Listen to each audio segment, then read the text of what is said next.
Hey guys, CG Crafted here.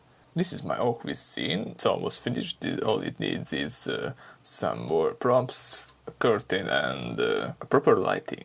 And in this tutorial I will show you how to create proper lighting. So the first thing we want to do before that is come over here to the shading tab. I want to change the textures, mainly the floor and the wooden textures, because while trying to render I realized that these textures are a bit too colorful, so I want to change the saturation and lower the values. And doing it is very easy. Just come to the shading tab, click on the object with the texture, and here we have the base color node and the principal shader node, and we are gonna just bring up the hue and saturation value node with Shift A and lower the saturation like that. And now I'm going to the furniture with the wooden texture and do the same thing, but for now I'm going to lower the saturation to only 0.9, and this changes the table and the other furniture that has this texture. Okay, that's it. That's about fixing some textures, so this will have other colors for now. And now what we need to do is Shift A and get a camera. And the camera can be brought to the viewport with Ctrl Alt and 0. And now come to the camera tab and change the focal length to something like this. We want to see more from this interior. 50 is a very unrealistic value. I think even smartphones now have a bigger field of view. Okay, and you can rotate and move the camera with your usual shortcuts, G, R, and stuff like that. This is nothing special. I hope you know this. This is a very basic part of Blender, so I'm not going to go into details about that.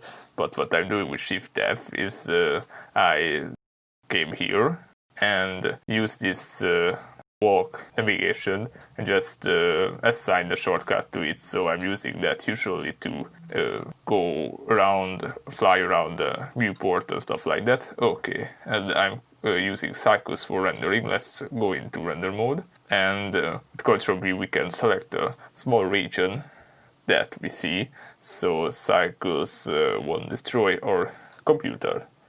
And as we can see, we have a little lighting. It's because I added a sun lamp, so it won't be completely black, but I will delete the sun lamp for now. Okay, and this is the beginning of a very beautiful thing. To add the HDRI for better lighting, you can come over here and use environment texture, and then you can later change the strength, because you will need to. You will see. But I'm not going to use this. I actually have a free plugin, an Easy HDRI, and I'm going to use that one for lighting. And I'm going to quickly load the HDRI folder, and I'm going to pick this one. I want to have this whitish light coming through the window. Let's see how it will look like. Yeah, it looks better. You can see the HDRI applied outside. With Ctrl Alt B, I deleted the render region to see the whole room, not just that little region. Okay, so the balcony door lets through stronger lighting. I will try to fix this, but it's not going to work probably because balcony door is bigger, so you can see on the floor it has more light. Okay, so that's quite alright, I think. And I'm going back with Ctrl B to this render region area, and what we need to do is fix the lighting. As you can see, it's very dark, it's not really realistic. In real life, more light comes through the windows, so let's change the strength to about 20 or a little bit more. This is a lot of light. And as I showed you previously, if you are using the default way of adding HDRIs, then you can change the strength there on the World tab. Okay, that's better, right? Right. So the next thing we want to do is add portals. Portals are good for concentrating more light into the room. What we do is use Shift A to bring up the menu and add the aerial light and try to fit it into the window. This portal will help us get more light and less noise in the Cycles renders.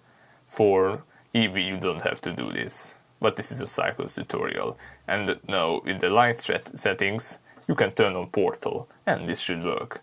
Okay. And Shift D to copy this and fit this into the balcony door and try to place it right here. It's about right now. Okay. We enable the portal mode, so we don't need to do anything else. This should make the final render a little bit more clear. Okay, and now let's start rendering. I said let's start rendering. Okay, finally. Thank you, Cycles. At least you are still faster than Eevee, at least for me. Okay, that's a little bit better. And the carpet looks good too. See, so that's why I said we need more lighting. It looks better, it looks more realistic, although the outdoor lighting is completely messed up. So if you had more things outside, that would look probably very white. But the way cameras work in real life, that will be probably okay, because if you change the exposure so everything is clear and bright on the inside, then the outdoor lighting will be blown out. Okay, so we are close to rendering.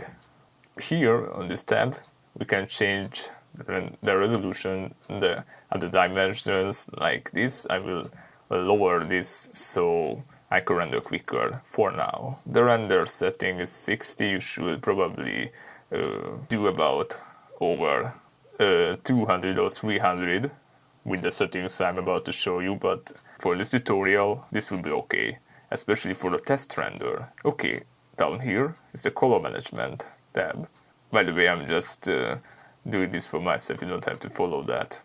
Okay, so here's the color management tab. Change this to high contrast and you will instantly see that it looks a little bit better as soon as it loads.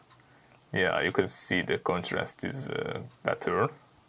It looks more like real life camera's contrast, because it can't really differentiate that well in real life, at least most cameras, unless they are very professional. Okay, this looks better, it's a bit darker and it has more characteristic lighting, and that's okay. Whoa, what was that? Okay, right, very good, very super good. Okay, come here to compositing and Shift A as always and add a denoise node. It's an Intel denoiser that's relatively new in Blender 2. I don't even know, 8.1 or something like that. That was at an 8.1 I think. And you will need to connect the denoising normal output into the normal input, and the albedo works better if you use diff color, not the denoising albedo that you will think you have to use. And if you don't have these outputs, then navigate over here, and here's the noising data and normal. So turn these on, and if you turn these on, they should appear on the render layers node, and then you can connect these things just as I showed you. Maybe you can add a glare node, and for this use fog glow, this will add a little bloom effect that's making it better, and configure it like this. So the threshold is how much it should affect it, and mix, if you mix it like this, it won't be as strong, and it will be mixed with the original image with no bloom effect. So it will look more natural. And I will save quickly. Basically that was it. Just to recap, what we did was added a HDRI, which gives natural lighting. We increased its strength and used the Intel denoiser to denoise the picture with lower sample values. And this wasn't really a linear tutorial series, but since I'm working on this same project with 4 different tutorials, you might find it interesting to check the previous episodes if you haven't already. If you like this video, that's good. If you turn on notifications by clicking on the bell, that's good. If you donate me on Blender Market, CG Trader or anywhere else I'm currently available, that's also good. If you say bye, that's super good because bye.